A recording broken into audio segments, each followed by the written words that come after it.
Hi, we're in North Oakland talking to Holly Dick. Holly, nice to meet you. Nice to meet you too, Matt. So tell me, do you guys call it North Oakland here? We do, yeah, because Oakland's a very big place composed of lots of different little wonderful neighborhoods. So we kind of distinguish it in that. And it's just sort of the upper end, up around above the Pitt campus, kind of up to the edge of the CMU campus here. And how long have you lived in North Oakland for?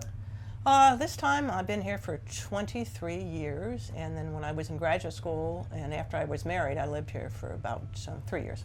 Then I spent 20 years in the suburbs and then came back because I liked it so much. In Shaler? Yes, in Shaler Township. Yeah. Okay. So I guess tell me, so you originally from Maryland. Yes. And then you came over here to go to graduate school. Yes, at Pitt. At Pitt. And you studied? I studied special education and rehabilitation counseling. And then I stayed around here to work. Because you liked what you saw, I guess. Yes, I did. I love Pittsburgh. Yeah. And what did you end up doing with, where did you end up working? Well, I worked for 2 years for the State Office for the Blind, doing vocational counseling for people with visual impairments. And then I did various kinds of mental health work at St. Francis, the former St. Francis Hospital, which is now Children's Hospital. Right. For almost 30 years. I ran a program that evaluated preschool kids that were developmentally delayed for about 20 years, and then I did therapy with children in the schools and some with adults, and lots of work with families. And then the last 12 years of my career, I worked for Access Transportation downtown. So tell me about tell me about that last program that you spoke about. Access is a program that transports people with disabilities who can't take the bus some of the time or all the time, and senior citizens, people 65 and above, door-to-door transportation throughout the county. Oh, and that exists in North Oakland too, right? Sure. Okay. Yep. So it exists all over the county. All over Pittsburgh. All over the county. That's all over the county. Yeah. That's even more impressive. Yeah. Yeah. And so I guess tell me about the hurdles that has had, I guess, access in terms of getting that all over the county. Was it up and running when you joined it, or? Yeah, it was. Well, I was involved many years ago when it first started. My husband was very instrumental in starting it, and I did a lot of work in the beginning and a lot of volunteer work with him for a number of years. And so it's been going on for about 34 years now, I guess.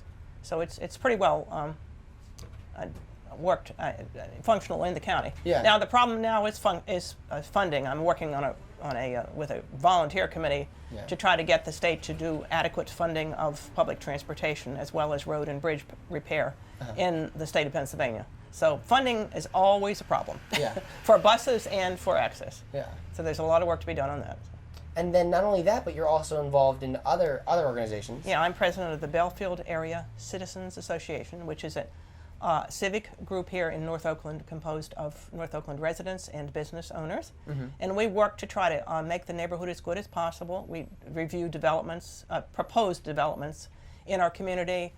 We work to better relationships between college and university students and the residents. I work real closely with people from the University of Pittsburgh doing that. And just to generally make it a livable neighborhood, and because it's such a wonderful neighborhood to begin with, and we want to keep it as nice as possible. Yeah, and it keeps on, and there's more and more students, and that's sometimes a growing concern with people. But we have to recognize students have a right to be here, and they have the right to have their parties and things, but we also need to help them understand that there are residents here who do need to sleep at night, and we're not all up until 3 o'clock in the morning on Friday and Thursday, Friday, and Saturday night. Yeah. So, but we're working real closely, and I think we've seen a lot of improvements in that area. No, it's because part of it's keeping Oakland. It's part of what makes Oakland great is the schools around here.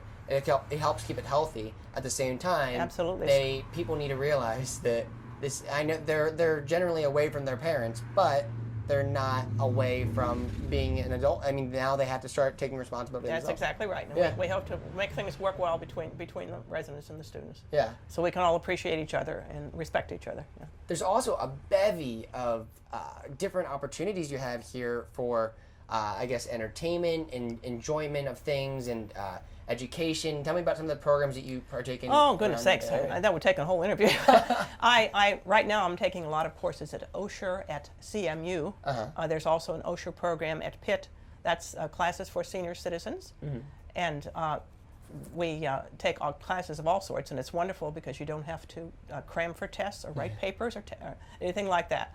So we do just take classes that interest us. So I've been doing that for several years. Yeah. And then I take advantage of the cultural things like the literary evenings lecture series of traveling authors. Yeah. That come over here to the music hall, Carnegie Music Hall. Go to the museum lots of times. Go to concerts sometimes over at Synod Hall, which is behind St. Paul's Cathedral. And there are just all sorts of things going on. And I go to a folk music series too, over in the lecture hall. Sorry. Out of your face. I'm sorry. And so, yeah, so you go to the Carnegie a lot. I mean, it's right here in Oakland, and there's Yes. Shenley Plaza. It's part of the legacy that Carnegie built, I guess, is so that people around here could enjoy. Yeah, Shenley Shenley Plaza was just added a few years ago. That was a parking oval when I was here at graduate school, but now it's a wonderful park. Right. Oh, so wait. So this whole area isn't called Shenley Plaza. No, it's just a park over there beyond the library, where the library buildings and the museum buildings end and so on.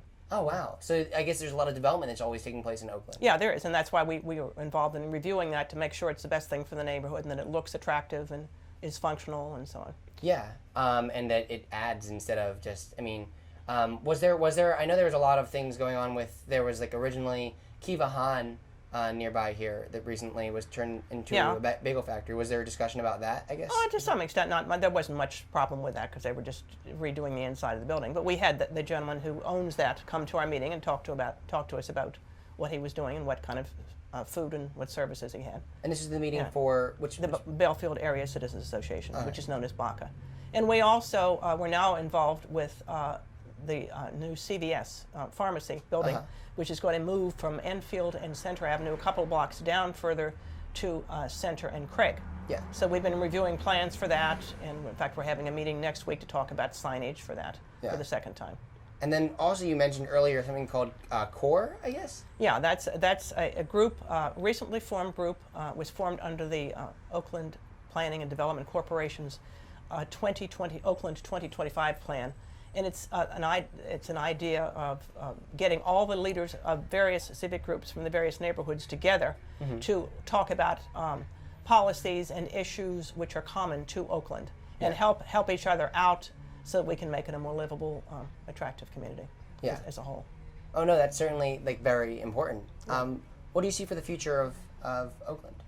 Well, I think we have to work on the transportation to hopefully get the bus rapid transit going through here to speed up the transportation going to and from downtown. Yeah. We have to, I guess, make sure we are working closely with our medical neighbors. Yeah. and all the hospitals. All the hospitals, we have many of them, and with all the wonderful universities around here, CMU and Pitt, and Carlow and Duquesne, which is just down the way a bit. Yeah. And so we want to work to continue to improve student relations, and we want to make sure any development here is helpful to residents, and that we're not swallowed up totally by Pitt on one side and CMU on the other side. Yeah. Not that it doesn't become one big college campus. Yeah. We really we think it's very important to preserve some residential space here right. for apartment and condo and co-op buildings as well as single-family dwellings. Well, thanks so much for being on the show. It was really great to hear from you, and I appreciate you taking your time to be interviewed. Thank you for giving me the opportunity to do it. Thank you.